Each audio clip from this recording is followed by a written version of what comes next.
Our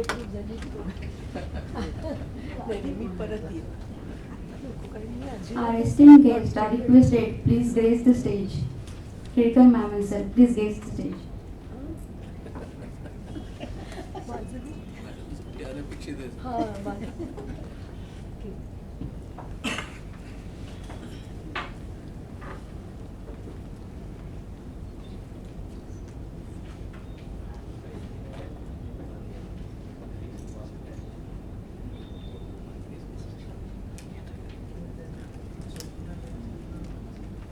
Good afternoon, ladies and gentlemen.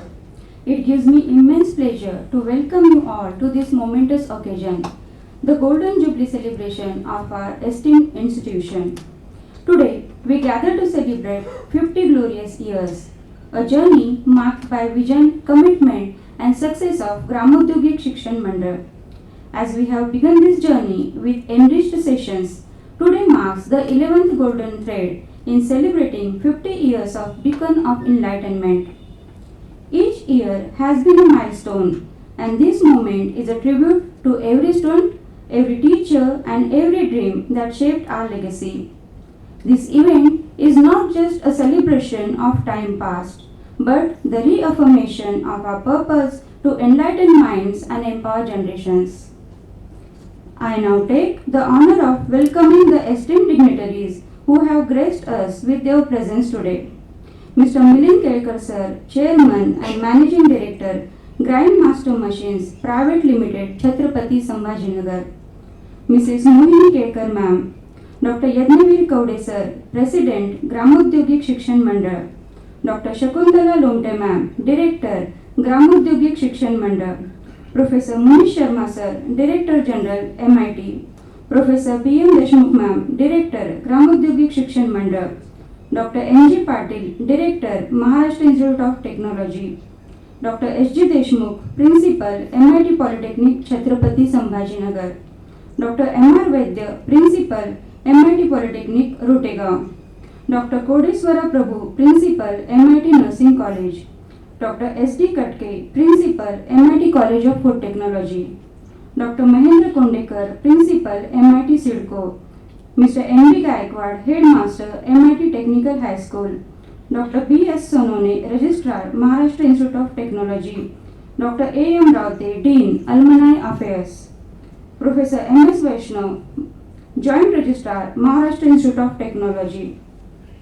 We are truly honored with your gracious presence and thankful for your continuous efforts in shaping the legacy of this institution. Let us now take a moment to express our heartfelt appreciation to our distinguished guests. May I kindly request Professor Munish Sharma sir to grace the stage and felicitate Mr. Milind Kelkar sir, our guest of honor.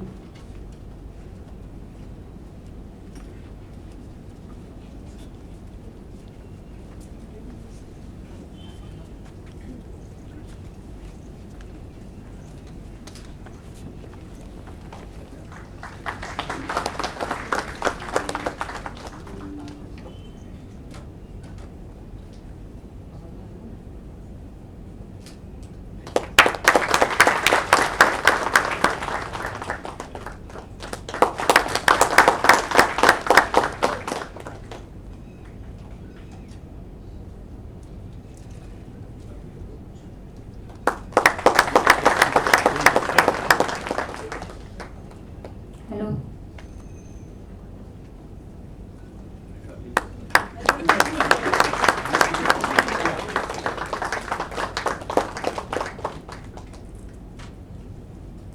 Thank you, sir.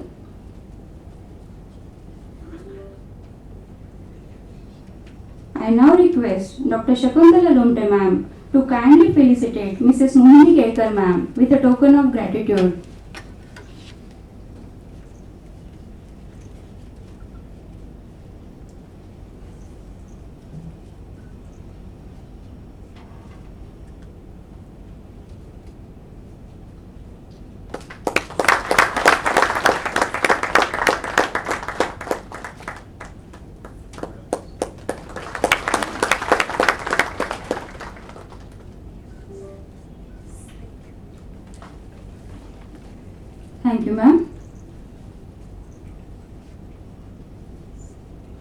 As we celebrate this milestone, let us revisit the foundational principles of our institution. I now invite Professor A.S. Nagri, Head of Computer Engineering Department, MIT Polytechnic, to recite the preamble.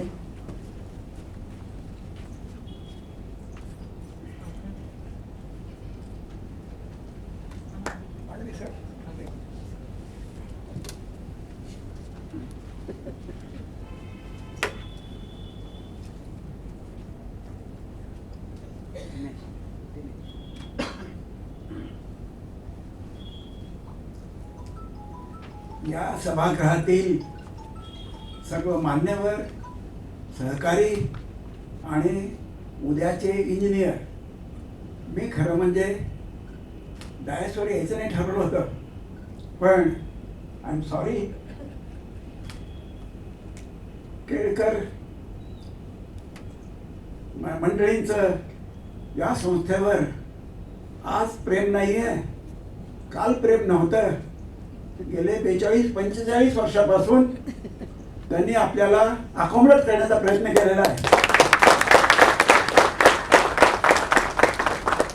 पण मला प्रामाणिकपणे असं आपल्याला सर्वांना सांगायचं आहे की मला कधी त्यांचे धन्यवाद द्यायला वेळच मिळाला नाही. त्याबद्दल मी दिलगीर आहे आणि आज ही संधी घेतो आणि 1 मिनिट फक्त आपले धन्यवाद म्हणतो. एवढंच.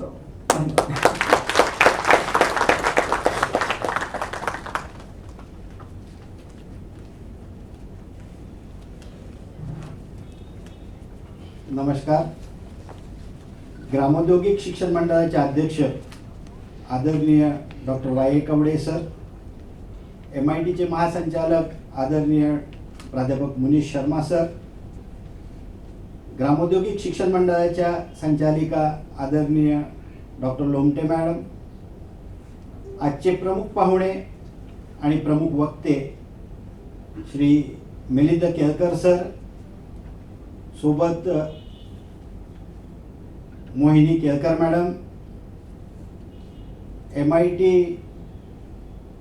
चे संचालक, महाराष्ट्र इन्स्टिट्यूट ऑफ टेक्नॉलॉजीचे संचालक doctor Nilesh Patil sir, MIT पॉलिटेक्निकचे प्राचार्य डॉक्टर सुनील देशमुख सर, संचालक MIT प्राध्यापक Sandeep Patil sir, registrar, deans, associate deans, सर्व विभाग प्रमुख, शिक्षकवृंद आणि विद्यार्थी मित्रांनो, तुम्हा सर्वांचे गोल्डन ज्युबली लेक्चर सिरीजमध्ये पुन्हा एकदा मनपूर्वक स्वागत.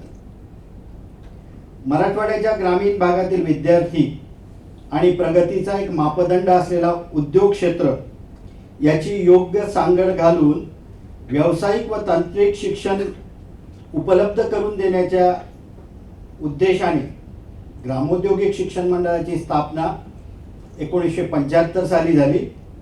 आज आपण 2025 मध्ये आपल्या या ग्रामोद्योगिक शिक्षण मंडळाचं गोल्डन ज्युबली म्हणजे सुवर्ण जयंती महोत्सव साजरा करीत आहोत.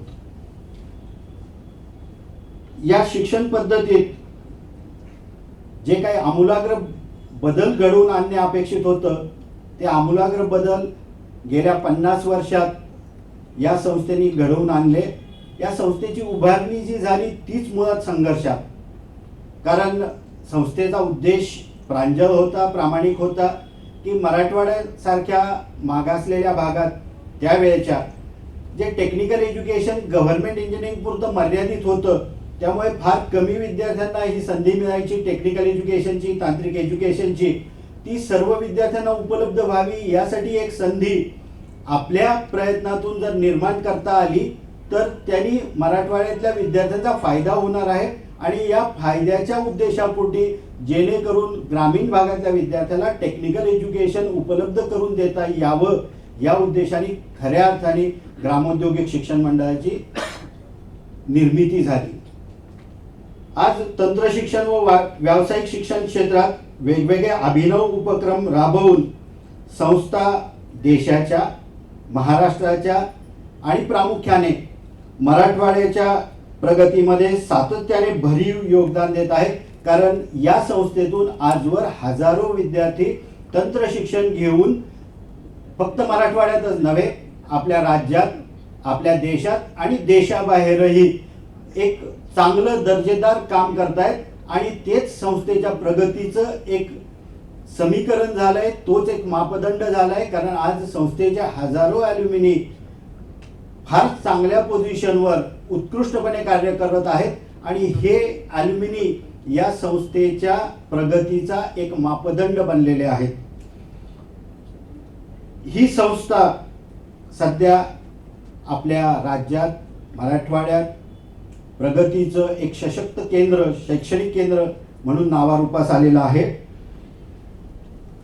उद्योग क्षेत्र आणि ग्रामीण विभागातले विद्यार्थी यांची सांगड हाच मुळात गाभा आपल्या या निर्मितीचा असल्यामुळे उद्योग क्षेत्राशी नियमित संबंध ठेवून आपला विद्यार्थी उद्योग क्षेत्राला कसा सहाय्यभूत ठरेल, उद्योग क्षेत्रात आपलं अस्तित्व कसं दाखवून देईल, जेणेकरून मी कुठून आलोय हे सगळ्यांना माहिती होईल, या उद्देशानेच ही संस्था गेल्या 40 वर्षापासून 50 वर्षापासून कार्यरत आहे. कारण इंजिनिअरिंग कॉलेज जरी 40 वर्षापूर्वी सुरू झालं तरी संस्था ही आपली 50 वर्षापूर्वीची आहे.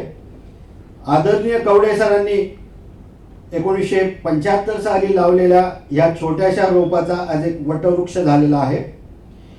1979 मध्ये MIT टेक्निकल हायस्कूल पासून सुरुवात झाली. 1982 मध्ये महाराष्ट्र इन्स्टिट्यूट ऑफ टेक्नॉलॉजी, 1983 मध्ये Marathwada institute of technology polytechnic, 1984 ला Marathwada institute of technology engineering college, 1989 ला MCVC आणि औद्योगिक प्रशिक्षण संस्था ज्याला आपण ITI म्हणतो, अशा अनेक टेक्निकल संस्था सुरू झाल्या. त्यानंतर टेक्निकल हायस्कूल 1997 मध्ये दिल्ली येथे पॉलिटेक्निक, 1999 मध्ये उत्तर प्रदेशातील बुलंदशहर येथे इंजिनिअरिंग कॉलेज, 2001 मध्ये MIT हॉस्पिटल आणि रिसर्च सेंटर, 2006 साली रोटेगाव येथे पॉलिटेक्निक आणि तदनंतर या कॅम्पसमध्ये नर्सिंग, फूड टेक्नॉलॉजी यासोबतच अनेक सेंटर ऑफ एक्सेलन्स उदयास आले. काळानुरूप MBA, MCA, MTech आणि तंत्र शिक्षणातील विविध इमर्जिंग कोर्सेस संस्थेने विद्यार्थ्यांसाठी उपलब्ध करून दिले आहेत.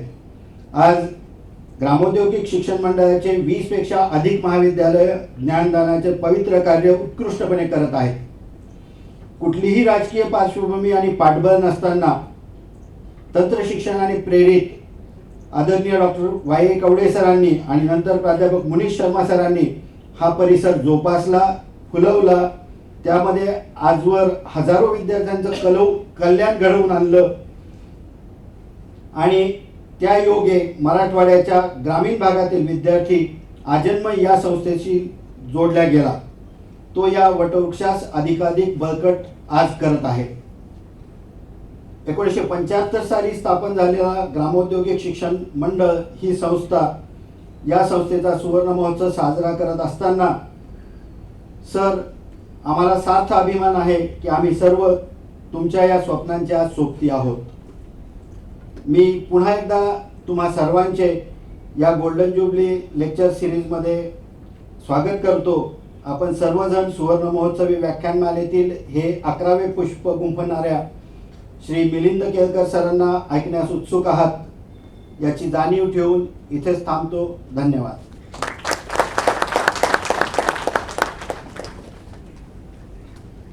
Thank you, sir, for reminding us the values that anchor our collective mission. Our theme for the session is Vikasit Bharat, the role of technical education in nation building.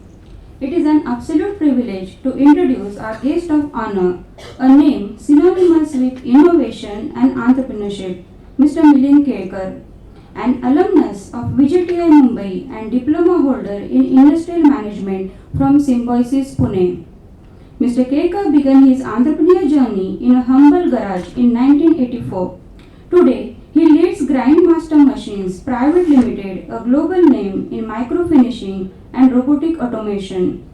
His recognitions include the CII National Innovation Award, the Premier Outstanding Entrepreneur Award, and the Best Design Award at IMTEX 2025, among others.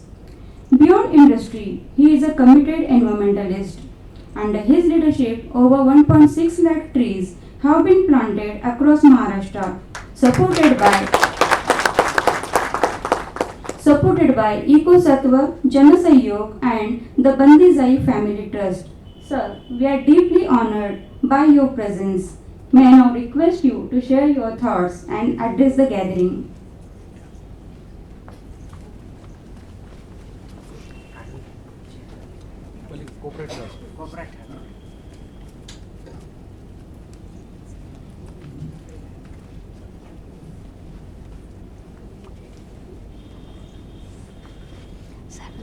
सर्व उपस्थितांना, doctor Kawade सरांना, Mrs Kawade, Munish जी, आज बिजली मॅडमचं मला इथे absent जाणवतोय आणि सर्व staff members आणि विद्यार्थीजन. MIT ची सुरुवात इन्स्टिट्यूट म्हणजे मला आज जे लक्षात आलं की ग्रामोद्योगिक संस्था 50 वर्षापूर्वी सुरू झाली आणि इंजिनिअरिंग शिक्षण देण्याचं कार्य मात्र 40 वर्षापूर्वी सुरू झालं. ग्रँड मास्टरची सुरुवात देखील बरोबर 40 वर्षापूर्वी झाली आणि सगळ्यात मजेची गोष्ट म्हणजे आमची सुरुवात अशा जागी झाली जिथे कवडे सरांची वर्कशॉप होते. तर तो एक म्हणजे चांगला कोइन्सिडन्स होता. भाषणाकडे जायच्या आधी मी तुम्हाला हे सांगू इच्छितो की माय मराठीवरती माझं भरपूर प्रेम आहे, परंतु काही इंडस्ट्रियल थॉट्स एक्सप्रेस करताना थोडीशी अडचण येते. तर आज मी काय केलं, माझं भाषण तयार झाल्यावर त्याचं अगदी ऍडव्हान्स्ड AI कडे ट्रान्सलेशन करायला दिलं. आता ते ऍडव्हान्स्ड AIचं ट्रान्सलेशन वाचूनही माझ्या असं लक्षात आलं की आपल्या भावना ह्याच्यातनं पुढे पोचत नाहीयेत. अनेक ठिकाणी आपल्याला जे म्हणायचं असतं आणि ट्रान्सलेशन जे असतं त्याच्यात तो फरक अजूनही आहे. कदाचित AI पुढच्या काही वर्षात अजून प्रगती करून माझ्या मनातले एक्झॅक्ट भाव देखील ट्रान्सलेशन मध्ये आणू शकेल. So good afternoon everyone.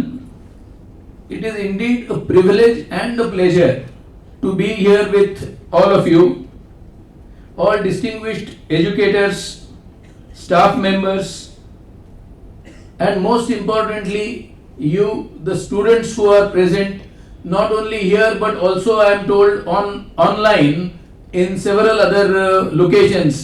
You are the main focus of this lecture. Today I want to take you on a journey or a walkthrough of what it will take for engineers, educators and entrepreneurs to make the dream of Vikasit Bharat 2047 a reality.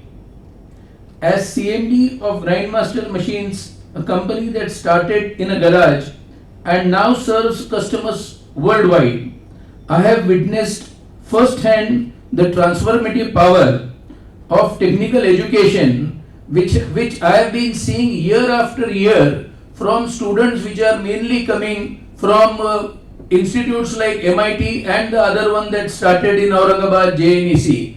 These two institutes have really changed the face of Aurangabad and helped industry to come here. So when people from outside look at Aurangabad, they are not only looking at the land or what MIDC or what even subsidies the government is going to give.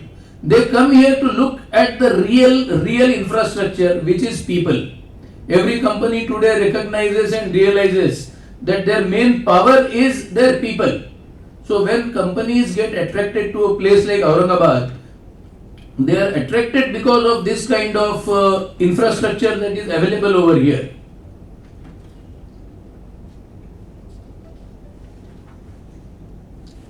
Put the slide now. The slide is only for a reference so that the topic is, but otherwise I will be delivering it as a lecture. Yeah. Let me begin with the acknowledgement of the remarkable journey of this institution. The Marathwada Institute of Technology stands today as a true beacon of regional empowerment. Around founded by the visionary Dr. Kaude with a mission to serve village-based and economically weaker students. The institution has demonstrated that excellence and inclusivity can go hand in hand. In its 50 glorious year, what started as a small organization under the auspices of Gram Udyog Mandal has now transformed into the Marathwada Institute of Technology that we see today. Over 25,000 students have benefited from the high quality technical education and are now contributing to organizations large and small across India and abroad. Many have become successful entrepreneurs, showcasing the institute's national level contribution to society. The institute has received several accolades and awards for providing high quality education, but what sets MIT apart is not just the technical excellence, but this institute also instills a strong sense of ethics amongst its student fraternity. This foundation of ethical technical education is precisely what Vikasit Bharat 2047 goal it needs, and every education institute must follow this. So as we think of this historic moment that we will see in 2047, marking 100 years of our independence, we must ask ourselves, what does it truly mean to aspire to become a developed nation? The vision of India 2047. It encompasses the following areas. A, of course, that we will be 100 years post-independence when we got out from the shackles of the British rule and were able to choose and make our own destiny.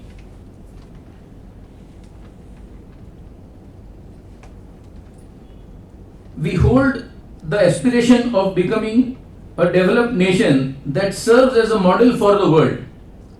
Third, our goals are clear: inclusive growth that leaves no one behind, world-class infrastructure that rivals the best in the world, and innovation leadership that positions India at the forefront of technological development.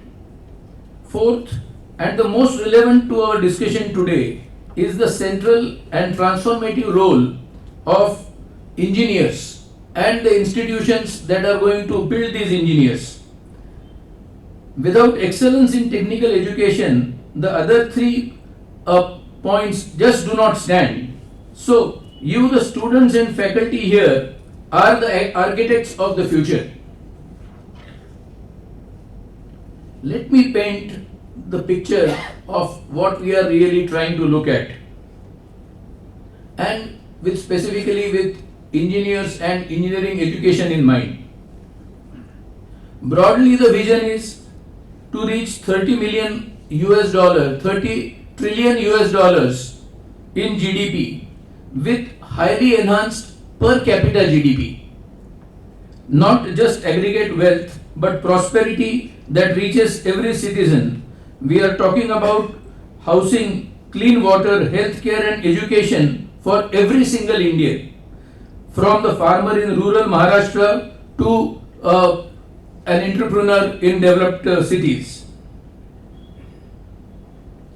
We see that world-class infrastructure makes up our cities for sustainable development. We envision leadership in artificial intelligence, quantum computing, and green energy technologies. We dream of space exploration and deep sea missions that expand the frontiers of human knowledge. But here's the essence: dreams this big demand engineers that are bold, and that's what the transformation. We have 22 years to get there, and it is for engineers, faculties and institutions to deliver this. So now this is a broad nation's vision that we want to do this and that. Yes, of course, these are very broad and achievable goals. However, what is it for an engineer. What is it for an engineer? What will be his role in developing a Vikasit Bharat? So, engineer's role is primarily in making India self-reliant. That is one of the top goals of the Vikasit Bharat, because all other objectives will fail if we are not able to be fully self-reliant. We need to master ultra high precision machine tools. Today, I need manufacturing equipment for grindmaster. I have to go to German or Japanese companies to buy mother machine tools. Mother machine tools require approximately 1/10 of the accuracy that machine tools in India today are able to produce. India is a very large scale producer of machine tools. Almost it ranks 5th in the world, but as much as 40% of machine tools, high precision machine tools are imported. So this is not only a problem about production or GDP, this is a problem of our vulnerability against self-reliance. So we must get leadership in sensor technology. Sensors, you see sensors everywhere. There is a fire sensor, there is an acoustic sensor, there is a distance sensor. You name something that you want to measure and there is a sensor. Today every sensor is imported. Sometimes it may be partially assembled in India, but the core is developed in academic institutes overseas and brought in as a product by entrepreneurs in developed countries. Also, going forward, we will need a large amount of world-class competence in artificial intelligence and machine learning. Very clearly, the world is very dynamically moving in this direction and we cannot be left behind.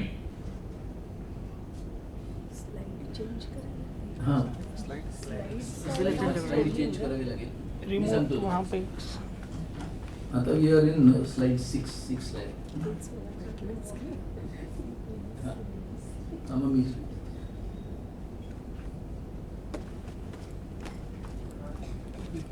Remote उनके पास है।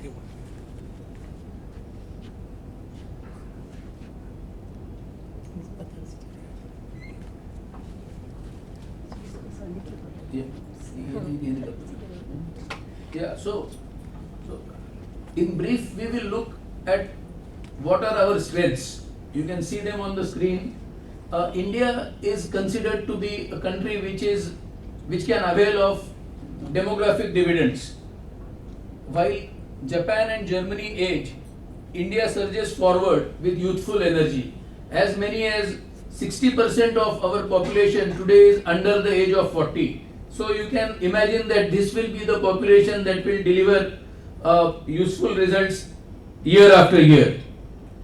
We have an internal consumption driven economy that protects us from global volatility, unlike export dependent countries which become very vulnerable in periods of global uncertainties. We possess a strong educational infrastructure reaching even remote villages. The foundation exists. The institutions like MIT Aurangabad prove that quality technical education can flourish even in smaller cities, creating centers of excellence that serve entire regions. This combination of youth, economic stability, and educational reach gives us the unique advantage to become a developed country in the next few years to come. So, as a country, we have achieved several things.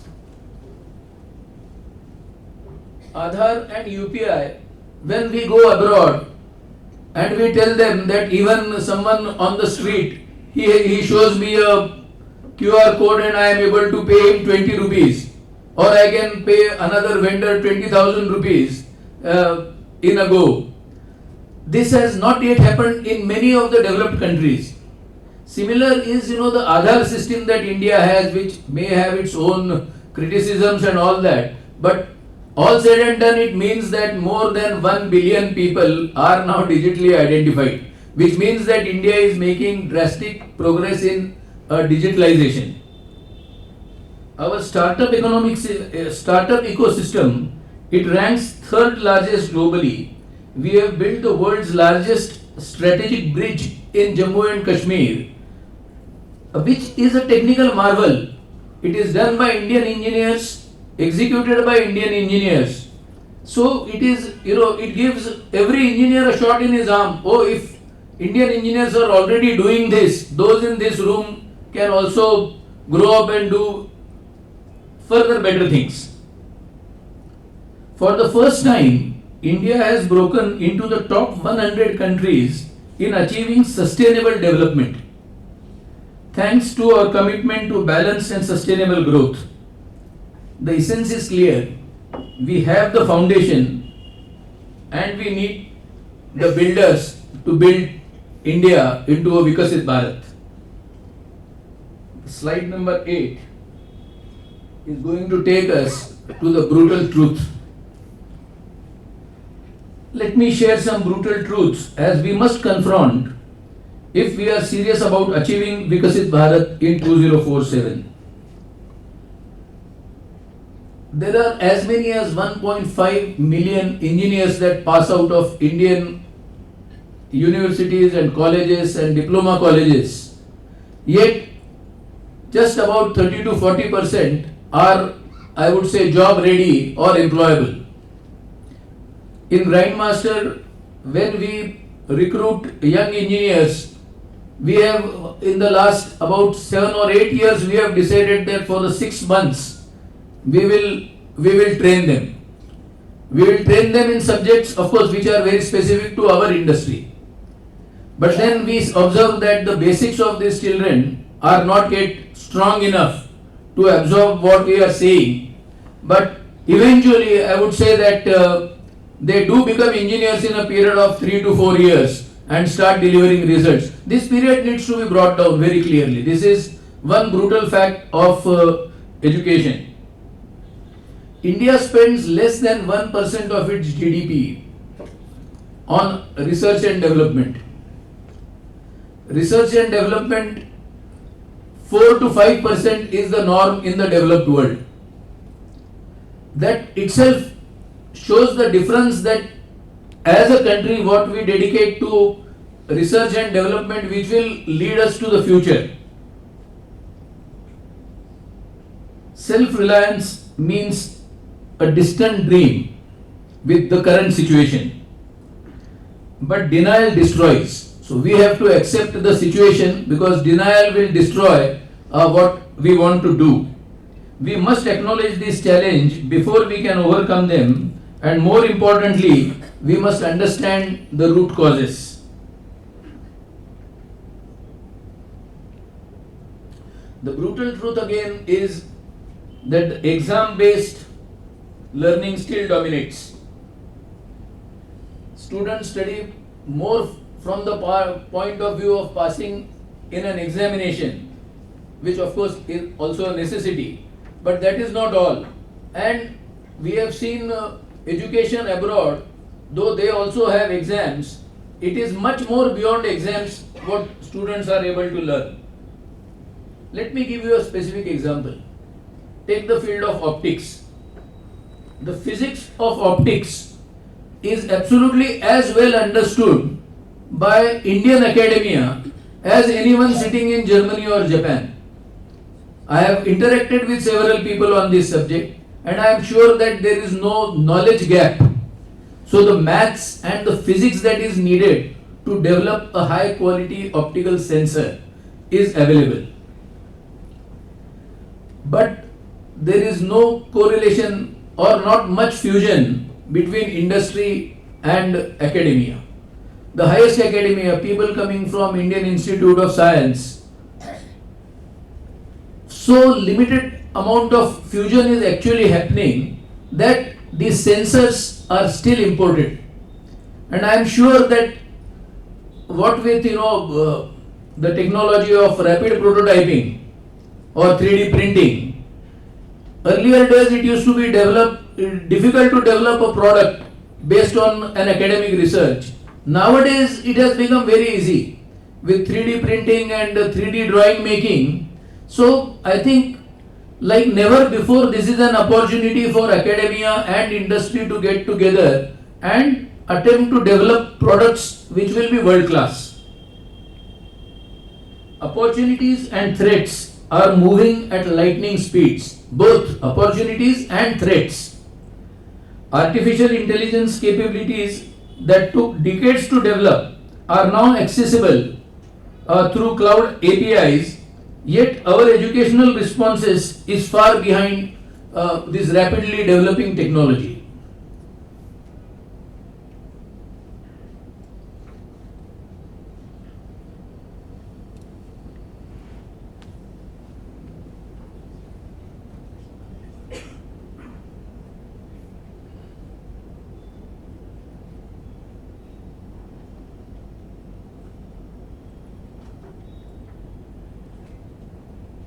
Yeah. Now I talk about a little bit about the Jugaad problem.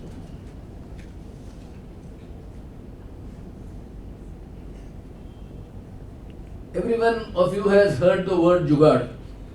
There have been books written about Jugaad. And yet this is one single word in the Hindi dictionary that I truly detest. There have been lots of hype about this, newspaper, magazine publications, that so and so has happened. The question to my mind always came whenever, today also when I read something in the newspaper, is this backed by absolute engineering? Because if it is not, let us as engineers pledge that anything that is just based on cleverness or a clever idea cannot be brought as a product unless it goes through the rigors of engineering. So Jugaad is a word which should not be used and it should be substituted by absolute engineering. Many such hyped Jugaads you may have heard of. In Delhi or Haryana it is very common to see Jugaads wherein a motorcycle has been put in front of sometimes a bullock cart, sometimes of a steel fabricated car, and that is a Jugaad. Absolutely unsafe and unreliable, fuel guzzling. So on all counts, it cannot be something that will stand the scrutiny of an engineering, absolute engineering. There are many of them. There was someone who started saying that with a bicycle he is going to run a washing machine. Well, these can be projects for school students, not for engineers. Engineers have to look for rigor. Engineering faculty has to look for rigor.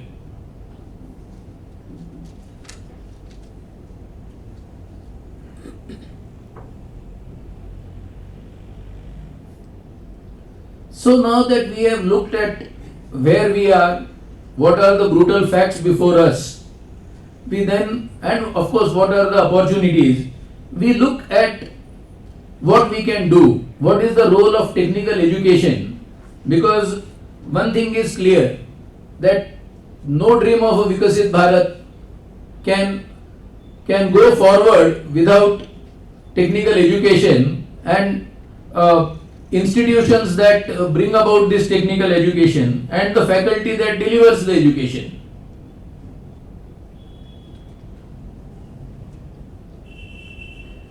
See, technical education basically must be looking at creating innovators, not just graduates. We need what I call absolute engineering, designed for reliability, precision, aesthetics and durability. We need products and solutions that can compete globally, not just locally. Thus, the three pillars of transformation, I think, are the curriculum, the faculty and the institutions. And these must work in harmony to create the engineers that Viksit Bharat demands. Let's look at the curriculum. I think we need technical fundamentals combined with practical applications in every course. So every course should include real world problem solving scenarios, and cross disciplinary thinking. I propose creating a comprehensive question bank which should be handed over to every student when he joins an engineering college. Yeah. So the idea is, see, gentlemen, at the end of 4 years of your education, you must be well versed in this. I am just putting a number, 1000 questions. It could be more, it could be less. But this is a big challenge because what this I think will do is students would also know what question they are expected to answer when they are in the third year, because they have the questionnaire right with them in first year. They know where they have to reach. And this will also become a very good self-assessment tool for institutions. And these questions will be, of course, the faculty would have to play a major role in creating these questions along with industry mentors and sometimes even bright students. But this will, give an edge to the curriculum so that the curriculum and what is the practical aspect of that curricula is understood by the student.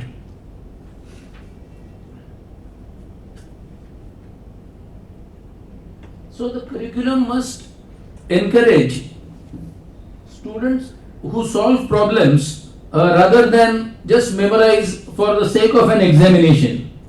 Future ready skills must be integrated across all branches of engineering.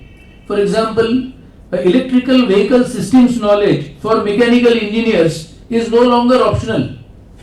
You don't have to go in very many details of the internal combustion engine anymore. Rudimentary knowledge of it is enough, but you have to learn what is coming. Similarly, a solar integration understanding for every electrical engineer and sustainable materials knowledge for every civil engineer.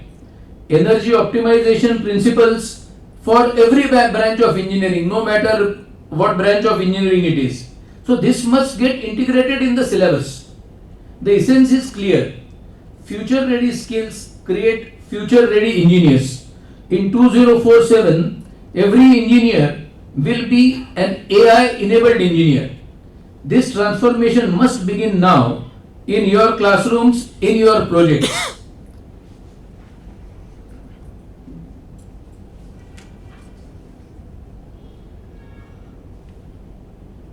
I next come to the faculty transformation.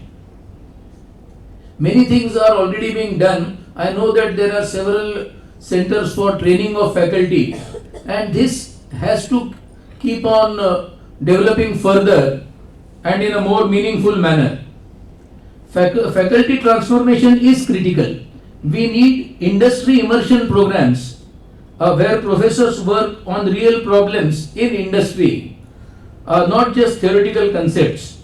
Faculty should engage in multidisciplinary challenges. Multidisciplinary is a key word going forward. Please make a note of that. That mirror real work environments. In my college days, we used to have our very principal of our institute used to be a very expert tool designer, and he worked for Godrej for many years in designing tools, and the questions that we would be put came straight from the Godrej drawings. And he had instituted a system way back 50 years back about, wherein we had open book exams. So we had a die to design, and we could refer to Airy Reid or any other book and solve that problem. And the marks were not based on whether you could do it accurately or not. The marks were based on what your approach was. So that, that really gave us the third dimension, which took us out of just the classroom and brought us into real industry. Similarly, in Mumbai it is a culture actually. I hope that culture is also coming to Aurangabad and already existing in Aurangabad. But one professor he used to come. He was the tool design manager in Mahindra & Mahindra. Now those days he would be drawing lakhs of rupees. Poor guy, he would come from Kandivali to Matunga, reaching our college at 6:30 in the evening after finishing his duty at 5, and then teach us for 2 hours. So that was real immersion of and then of course our faculty would also sit along with students for that lecture, because his lecture would be based on practical experience on what he is doing every day to build up the engines at Mahindra. Teachers shape mind, but who shapes the teachers? So that is the gist of this. The essence is profound. We need faculty who don't just teach engineering but live engineering. They must live engineering, breathe innovation, and embody the problem solving spirit in its students. Let me share an example of how this is possible. My son Samir, he studied in IIT Mumbai. He had 3 batchmates. Now these 3 batchmates, they had ideas. All of you must have seen the movie 3 Idiots. So 3 Idiots में जो वो उड़ता है ना drone. So these 3 boys had made that drone way back 15 years back. They then set up their activities in the incubation center in IIT. One of their top professors was guiding them. Last year, they brought out a public issue of 630 crores. Idea Forge is the name of the company. Started as a student, worked with faculty in an incubation center, developed the technology, took it further. Now so many organizations use their drones, including the army and the police, as well as all local authorities. So transformation is possible, and this is just one of the examples. I am sure there would be examples within MIT as well, where the students have excelled and along with their faculties developed things which can bring it to a world level.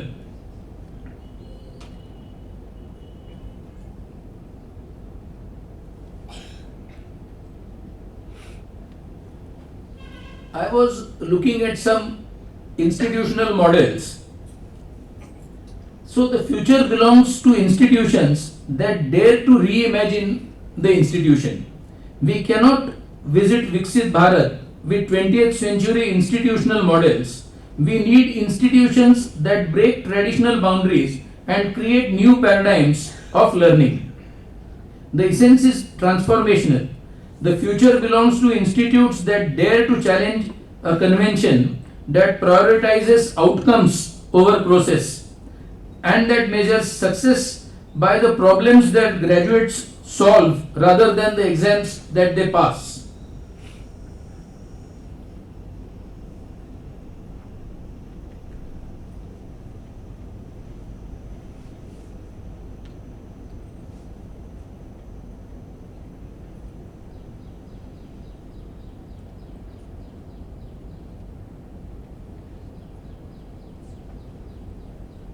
So, what are the next gen institutions characteristics?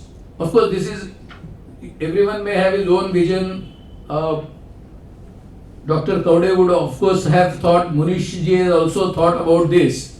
I am not from the academia, so correct me if I am wrong.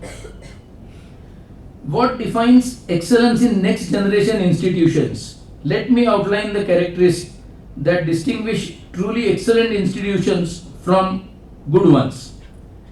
Curriculum flexibility, adapting to industry needs. Institutions should be able to modify their curriculum annually based on technological developments. Startup incubation as a core mandate rather than an afterthought. Global faculty bringing world-class perspectives to Indian students. Technology and ethics and design thinking going together. Engineering education must include question of social responsibility and ethical considerations, sandwich courses with industry integration, international exchange programs, and peer monitored incubators where students learn from each other and their faculty. I recently came across one such program run by the Plaksh University in Chandigarh. They have done away with conventional civil, mechanical, electrical courses, and now they run only 4 courses currently, focusing on computer science and artificial intelligence, robotics and cyber physical systems, biological systems engineering, and data science, economics, and business management. The courses are interdisciplinary. A student can have one credit in one and a few credits in what he likes better.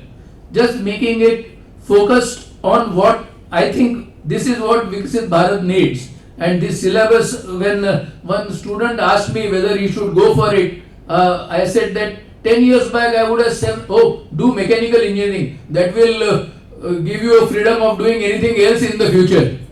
That has changed. These are modern subjects, and along with whether you are mechanical, civil or electrical students, you have to embrace modern engineering and you have to do a lots of extra work to keep with the world rather than just your classroom learning.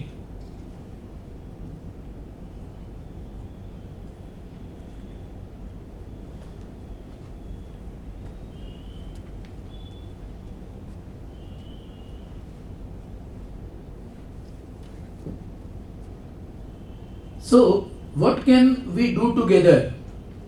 Institutions, industry, and academia. There is also an academia. By academia, I mean people see engineering is an applied science. For making world class products, we also need pure science. Because engineering, after all, is an applied science. So, academia, institutions, and companies. What I just tried to put together some examples. There would be thousands of examples. I happen to be a machine tool engineer, so that's what first comes to my mind. So you can see here, I talked about sensors earlier. That subject can be taken up by one institution, one academic professor, and one industry, and it can be brought within a period of 6 months, 8 months, 1 year. I'm not talking of 5 years. Nothing these days should take 5 years. The world is moving far too faster than that. So these sensors, they are from a self-reliance point of view. It is a product that you just can't do away. Nowadays you see modern bridge making. In bridges there are sensors.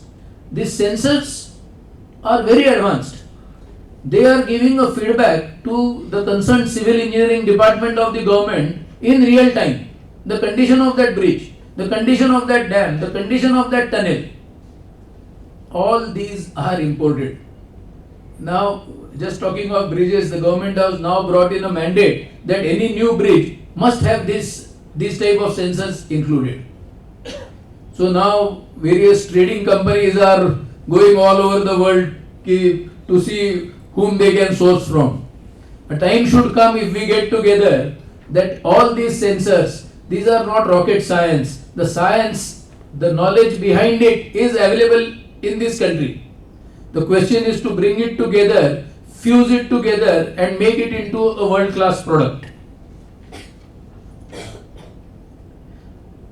The other subject close to my mind is machine tools, which I referred to earlier. Now you see what happens is, what goes into making a high precision machine tool. So you can buy rails. I think students are all familiar with linear motion products now. You can buy rails, you can buy controllers, you can make a casting. What distinguishes is what happens when the temperature rises by 1 degree. That 1 degree temperature, is it going to affect my machine by half a micron, 1 micron or 0? That's the question to be asked. Again, it is a problem to be solved by academia, industry and the institutions. Without this, it is not possible. But there are several such problems which we must overcome in the next 22 years. We don't have much time. We have just 22 years left. We are in 2025. So the challenge is tough, but it is doable. Technology integration, it must be integrated across all disciplines. I touched on that subject briefly. The technology integration must be universal across all engineering disciplines. Electrical vehicle systems, mechanical engineering, integration of electrical systems and mechanical systems, which nowadays is known and taught as mechatronics. In 2047, every engineer has to be an AI enabled engineer. This is not optional, this is survival. The automotive industry is rapidly transiting into electric vehicles. A mechanical engineer who doesn't understand battery management, battery thermals, battery chemistry is not going to find it easy to survive in that industry. The essence is clear. In 2047, every engineer must be an AI enabled engineer, and this transformation must begin now. Similarly, digital literacy is not optional, it is survival today. Every engineer should be able to write basic Python scripts for programming, analyze data, understand how to protect systems from cyber threats. Because no matter what branch of engineering you are following, you will be working on computers. When you are working on computers, you are subjected to cyber threats. So every engineer, no matter what branch of engineering, must understand this.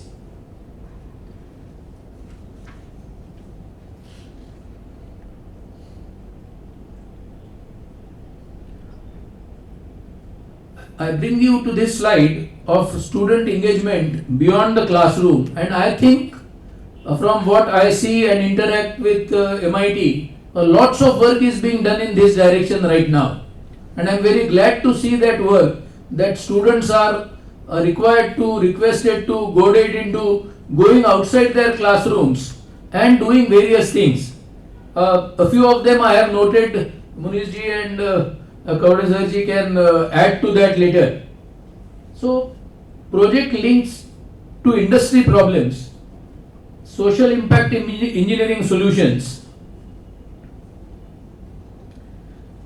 participation in national level competitions like Robo Wars, hackathons, and there are so many of them. All of them are very interesting. Some of them also are sponsored by Grandmaster, and we will continue doing that.